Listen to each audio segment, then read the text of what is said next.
No dia 11 de julho, a Igreja celebra a memória de São Bento, patriarca dos monges do Ocidente.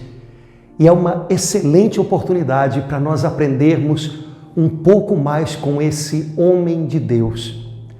As fontes que nos contam a respeito de São Bento, a respeito da sua fisionomia histórica, mas também a respeito da sua fisionomia espiritual, são os diálogos de São Gregório Magno e a regra escrita por São Bento. Nesses dois livros, e unindo-os, nós podemos encontrar um retrato desse grande homem, como diz São Gregório, bento, ou seja, abençoado no nome e para aquilo que a graça de Deus fez nele e através dele por toda a Igreja. Acredita-se que São Bento nasceu por volta do ano 480, na cidade de Núrcia, hoje Itália, e teve uma irmã gêmea, Santa Escolástica, que desde a infância foi consagrada a Deus. São Bento, por volta dos seus 20 anos, foi enviado pela família, que era certamente abastada, para estudar na cidade de Roma e para seguir carreira naquilo que hoje nós poderíamos chamar talvez de um serviço público.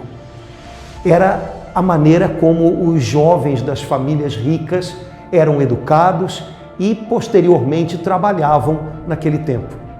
São Bento chegou na cidade de Roma numa ocasião, num tempo de muita confusão.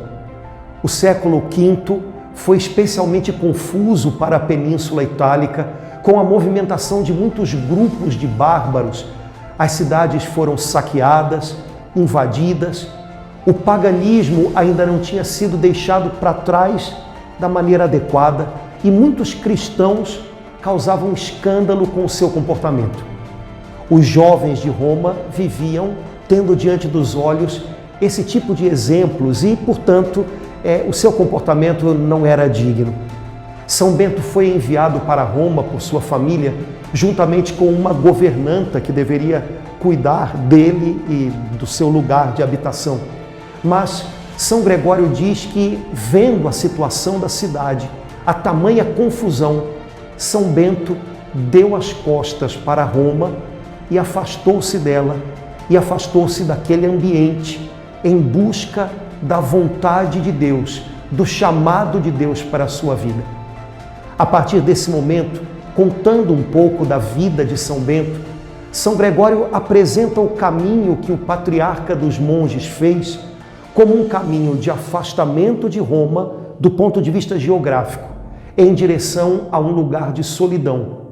Mas do ponto de vista espiritual, São Gregório contou a história de São Bento como um afastamento do mundo, em direção a um lugar de recolhimento, em direção ao interior de si mesmo. São Bento foi em primeiro lugar para a cidade de Enfide, 40 e poucos quilômetros distante de Roma, e lá viveu durante um tempo com a sua governanta, até o dia em que essa mulher pediu emprestado de alguém da cidade um jarro, um recipiente de barro que foi usado para o trabalho, mas que por acidente acabou sendo partido ao meio. São Bento, então, com as suas orações e vendo a aflição da sua governanta, fez com que as duas partes do jarro se unissem de novo. E o milagre acabou sendo contado em toda a cidade. E os habitantes da cidade se encantaram com aquele jovem que, pela oração, conseguia unir o que estava partido, o que estava quebrado. Parece que São Gregório apresenta esse milagre como um símbolo da vocação de São Bento e de toda a sua família monástica posterior.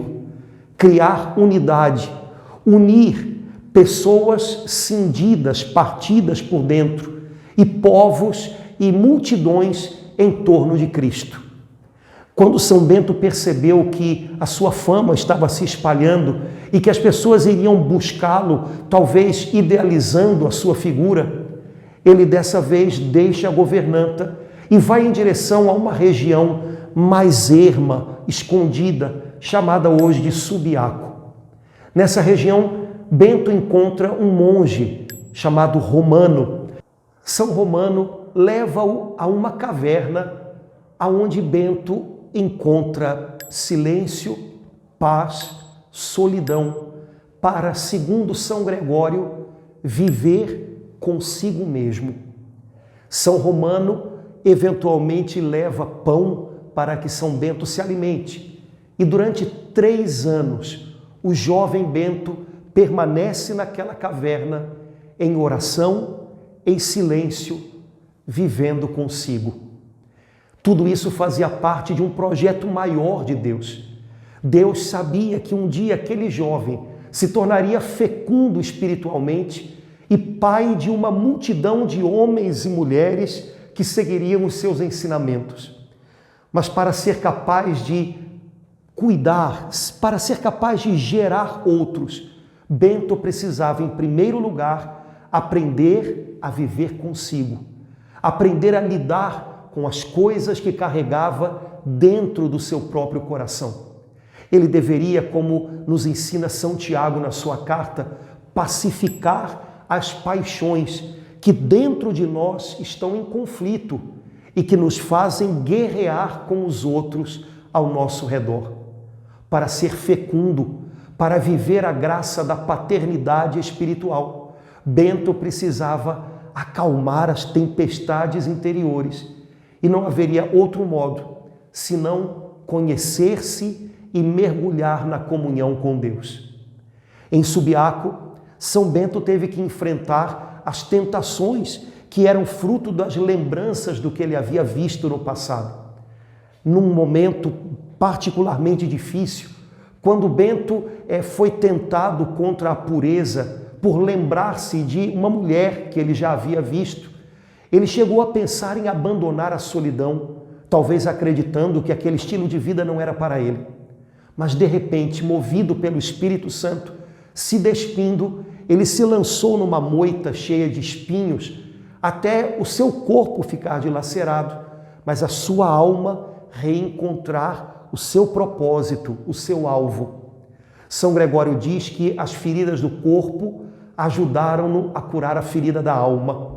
E nunca mais Bento foi tentado daquela mesma maneira, sob aquele mesmo ponto. Depois de 3 anos, São Bento foi surpreendido pela visita de um sacerdote que no domingo da Páscoa, preparando para si mesmo um banquete, recebeu de Deus uma notícia. Você prepara uma mesa farta para você, enquanto o meu servo Bento não tem nada para comer. O padre, então, preparando um farnel, procura pelas encostas da região um eremita, até que com dificuldade ele encontra o jovem Bento. Descendo até a sua caverna, conversa com ele e na hora em que abre o farnel, diz a São Bento: veja, é Páscoa, hoje não é dia de jejum.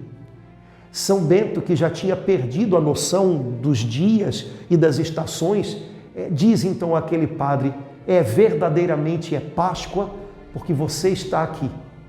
Talvez antecipando uma das marcas mais características do espírito beneditino, a hospitalidade, a capacidade de acolher o outro que se aproxima de nós, vendo nele o próprio Jesus.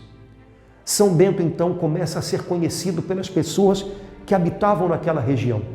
Alguns pastores começam a buscá-lo e pedir conselho, e ele se torna alguém respeitado naquela terra.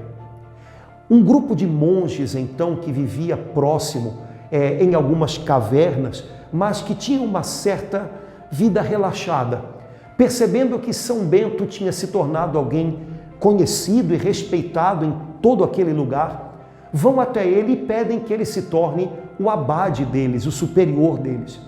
São Bento resiste porque percebe que há alguma coisa naqueles monges que não tem relação com ele, com o seu estilo de vida. Mas devido à insistência deles, São Bento aceita.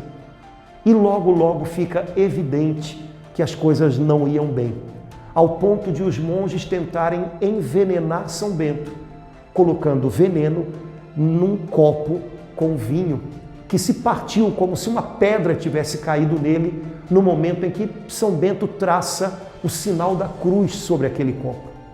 Vendo o que havia acontecido e entendendo a gravidade da situação, São Bento simplesmente diz àqueles monges: irmãos, não era necessário isso. Eu já havia dito que seria difícil que nós convivêssemos juntos. Ele volta então para Subiaco, mas agora ele entende que chegou a hora de dar frutos. E como muitos começam a buscá-lo, São Bento organiza os homens que desejam viver uma vida monástica junto dele em 12 pequenos mosteiros feitos de madeira, onde habitavam 12 monges em cada um. São Bento se torna o pai de todos aqueles homens e começam alguns milagres que são o sinal de que Bento era uma resposta de Deus para a sua época, para o seu tempo. São Bento acolhe pessoas de origem nobre e bárbaros. São Bento acolhe filhos de cidadãos romanos importantes, como São Plácido e São Mauro, e acolhe bárbaros rudes, como o homem Godo, do qual São Gregório nos fala que foi o objeto de um dos primeiros milagres de São Bento na comunidade, quando Bento devolve ao homem um objeto de trabalho que havia sido perdido num lago, para que ele não ficasse mais triste. Não se deve ficar triste na casa de Deus. É um lema que tem um gosto todo beneditino. Não se deve servir a Deus sem a unção da alegria. São Bento ordena a seus monges que trabalhem manualmente. E isso talvez fosse um outro milagre para o seu tempo. Até o tempo de São Bento, o trabalho manual era considerado pela sociedade romana como um trabalho de escravos. Mas São Bento vê o trabalho, o envolvimento com o trabalho, como um caminho em direção a Deus. E mostra a seus monges que eles devem valorizar tudo, de tal maneira que a sua vida, também enquanto trabalham, seja vivida na presença de Deus. A regra de São Bento diz que é preciso cuidar de todos os utensílios do mosteiro como se fossem vasos do altar, como se fossem os instrumentos que são usados no oratório para o serviço da liturgia. São Bento deseja inculcar no coração de seus monges que nós estamos na presença de Deus todo o tempo, que a nossa vida transcorre debaixo do olhar de Deus e que, portanto, tudo é santificado quando nós vivemos em cada coisa uma oportunidade para ter comunhão com o Senhor. São Bento volta a ser conhecido em toda a região e cada vez mais conhecido, e então desperta a inveja de um sacerdote que habitava próximo de Subiaco, cujo nome era Florêncio.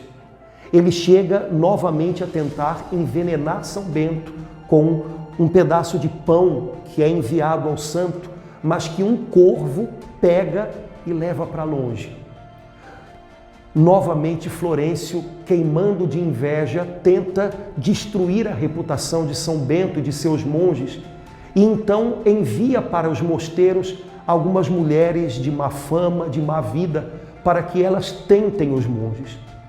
Quando São Bento percebe que a sua presença naquele lugar se tornou uma ameaça à santidade dos seus monges, de maneira mansa, dócil, ele se afasta de Subiaco e vai em direção a uma outra região, mais ao sul de Roma, chamada Monte Cassino, onde funda o mosteiro que se torna o berço de toda a ordem beneditina.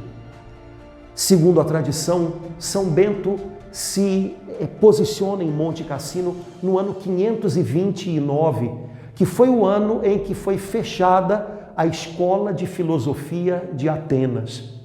Não sabemos se de fato São Bento chegou em Monte Cassino nesse ano, mas essa data é bastante significativa, porque na sua regra, São Bento define o mosteiro como uma escola do serviço do Senhor, uma escola onde se aprende a servir.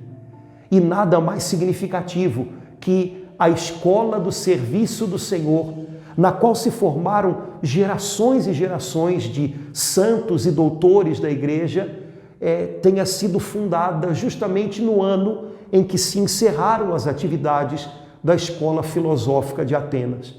A sabedoria dos homens dá lugar a uma nova sabedoria vinda do alto e que leva para o alto a sabedoria de Deus. São Bento se estabelece em Monte Cassino, destruindo o templo dedicado ao deus Apolo que havia no alto daquela montanha, e constrói o seu mosteiro e vive ali junto com os seus monges, e certamente também ali escreve a sua regra. Na regra, São Bento nos revela muito de si mesmo, porque São Gregório diz que ele não ensinou nada que ele mesmo não tivesse vivido. Quando fala da admissão de novos irmãos ao mosteiro, São Bento diz que o superior deve buscar reconhecer se aquele homem que se apresenta à vida monástica de fato busca a Deus. Significa então que a vida do monge é uma vida de busca de Deus e que o mosteiro é um lugar onde incessantemente não se para de buscar a Deus. É uma maneira bonita de se pensar. Nós imaginamos que devemos logo encontrar a Deus e poderíamos imaginar um mosteiro ou uma casa religiosa ou uma igreja, uma paróquia, como um lugar onde se encontra a Deus e pronto. Pessoas que encontraram a Deus são pessoas prontas.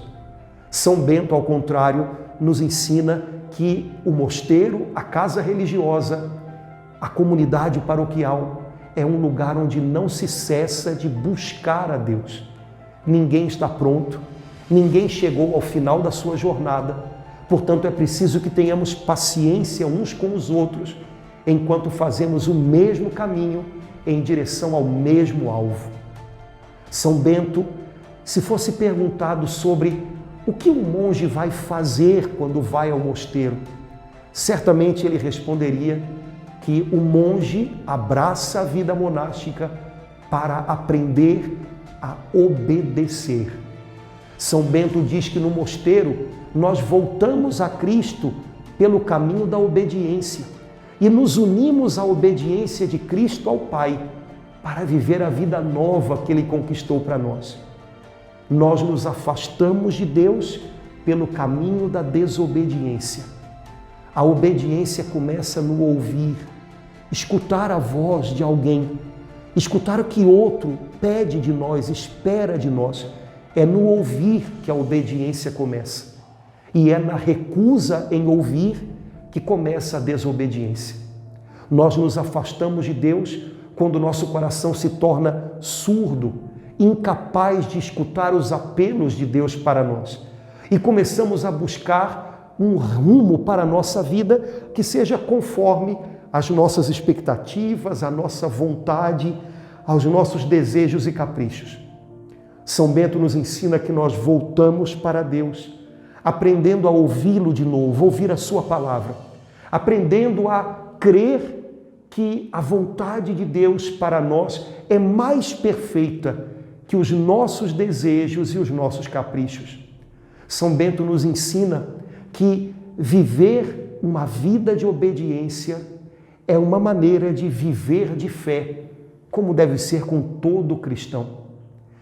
O monge abraça a vida monástica para aprender a obedecer. O cristão, pela graça, se torna cristão, filho de Deus em Cristo, para aprender a ter um relacionamento com o Pai. E o relacionamento do nosso coração de filhos com o coração do Pai deve ser, em primeiro lugar, um relacionamento de obediência. Talvez essa palavra não nos soe muito bem, mas onde há confiança, há obediência. Onde o filho confia no amor do Pai, ele aprende a obedecer. Onde o filho aprende a escutar o coração do Pai, ele aprende a obedecer.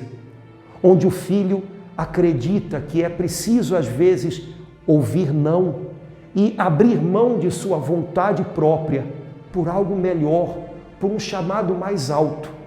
Aí existe obediência. A vida cristã, como a vida monástica, é uma vida de filho.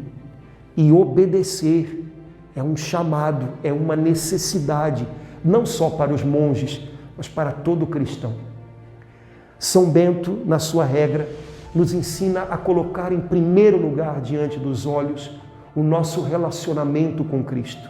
Quando ele diz a seus monges, nada antepor ao amor de Cristo. Significa que ele nos diz, não permita que nada nessa vida, nada desse mundo se intrometa no seu relacionamento com Cristo. Seu relacionamento com o Senhor é a coisa mais preciosa a ser vivida na terra e um dia na eternidade. Quando esse relacionamento está constantemente diante dos nossos olhos, quando o amor de Cristo, quando a nossa amizade com Cristo é o nosso alvo, é o nosso objetivo, é o tesouro da nossa vida, nós aprendemos a colocar nos devidos lugares todas as outras coisas. São Bento ainda nos ensina, na sua regra, como já dissemos, o valor da hospitalidade. São Bento viveu numa época de muita confusão, como também já dissemos, e numa época em que houve muitas migrações, cidades destruídas, populações que deviam deixar o seu lugar de origem e procurar outros lugares onde viver, e um verdadeiro caos social. São Bento diz a seus monges que eles devem aprender a receber as pessoas que batem à porta do mosteiro, vendo nelas o próprio Jesus Cristo. Esse ensinamento continua de pé e ele vale para todos nós cristãos. O apóstolo Paulo já havia dito, sede hospitaleiros, na carta aos Romanos. Pois bem, hospitaleiro significa um homem e uma mulher que sabe acolher quem passa pelo caminho da sua vida. Nós encontramos as pessoas e elas entram no nosso caminho do jeito que estão, nem sempre do jeito que nós gostaríamos. Às vezes elas chegam com os pés sujos e feridos depois de uma longa caminhada.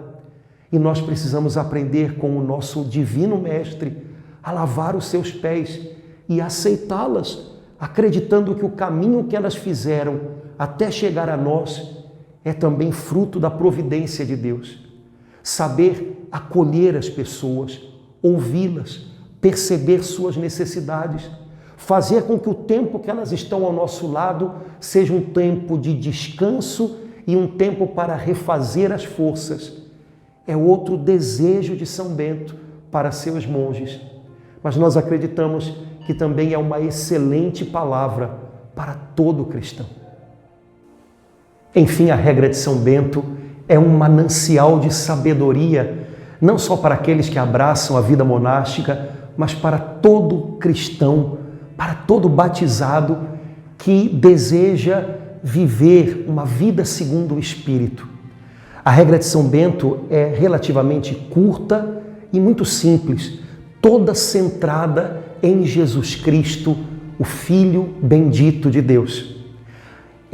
Ao longo do tempo, estudiosos das diversas regras monásticas e da história da vida religiosa na Igreja perceberam o profundo equilíbrio que é manifesto na regra beneditina, bastante diferente de muitas outras regras monásticas do mesmo tempo, anteriores e posteriores, que abriam espaço para os monges viverem alguns tipos de extravagância na sua vida de penitência, na sua vida de sacrifício. São Bento não espera que seus monges sejam super-heróis do ascetismo, mas espera que eles sejam constantes na entrega de si mesmos ao Senhor. Bento exige que os monges façam voto de estabilidade, numa época, como dissemos, de tanta confusão, em que as populações migravam de uma região a outra e onde mesmo havia monges chamados de giróvagos, ou seja, que iam de um mosteiro a outro e que não se sentiam em paz em lugar algum. São Bento exige que seus monges aprendam a permanecer. Uma vez feito o compromisso monástico num mosteiro, aí o monge deve permanecer até a morte. e, estando no mosteiro, deve evitar sair dele para qualquer trabalho. Mas o mosteiro deve criar as oportunidades para que os monges permaneçam nele.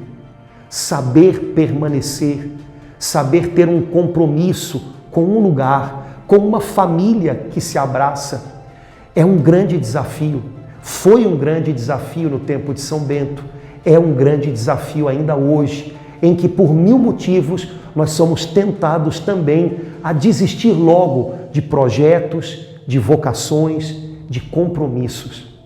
São Bento, homem de equilíbrio e de ponderação, homem que deseja criar uma família de irmãos, uma família estável com a ajuda de um pai, um abade.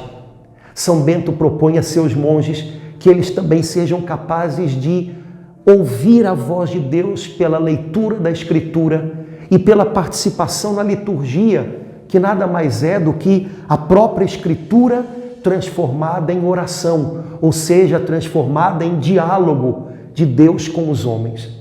São Bento assume um ditado do seu tempo e que ele transcreve na sua regra como algo capaz de ajudar os seus monges a encontrar na liturgia e na palavra de Deus uma fonte para a sua vida espiritual.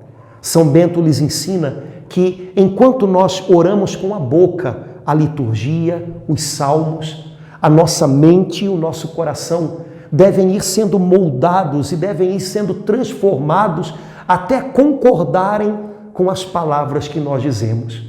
Esse homem de Deus acreditava que a palavra lida, celebrada, tem o poder de curar nossa mente e nossos sentimentos quando nós nos dobramos reverentes e obedientes a ela.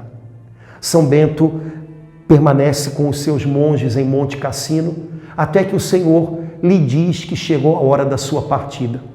São Bento tem uma última experiência sobrenatural e, segundo São Gregório, num único raio da luz de Deus, ele vê toda a criação.